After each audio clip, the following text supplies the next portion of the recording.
السلام علیکم ورحمۃ اللہ وبرکاتہ۔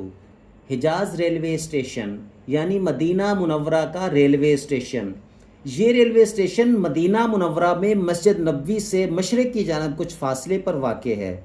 یہ آج بھی ایک تاریخی مقام کی حیثیت رکھتا ہے، اگرچہ یہاں پر ٹرینیں نہیں چلتی۔ یہ ریلوے اسٹیشن دراصل عثمانی دور خلافت میں 1900 سے 1908 کے درمیان سلطان عبد الحمید ثانی نے تعمیر کروایا تھا، اور اس کا مقصد یہ تھا کہ زائرین حج و عمرہ کے سفر کو آسان بنایا جائے، شام اور دمشق سے مدینہ سے براہ راست سفر ممکن ہو، عثمانی سلطنت کی فوجی نقل و حرکت میں سہولت موجود ہو۔ یہ ریلوے اسٹیشن دمشق سے مدینہ منورہ تک تقریباً 1300 کلومیٹر طویل تھی، اور اس منصوبے کو مکمل کر لیا گیا تھا۔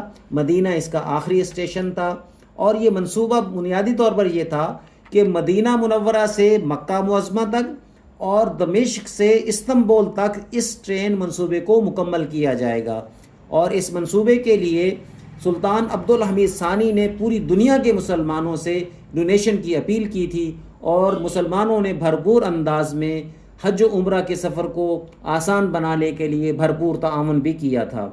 لیکن پہلی جنگ عظیم 1916 اور 1918 کے درمیان میں لارنس آف عربیہ اور عرب بغاوت کے دوران یہ ریلوے تباہ کر دی گئی۔ ٹریک اور انجنوں کا بڑا حصہ برباد ہو گیا، اور ریلوے کا مکمل نظام مکمل طور پر بند ہو گیا۔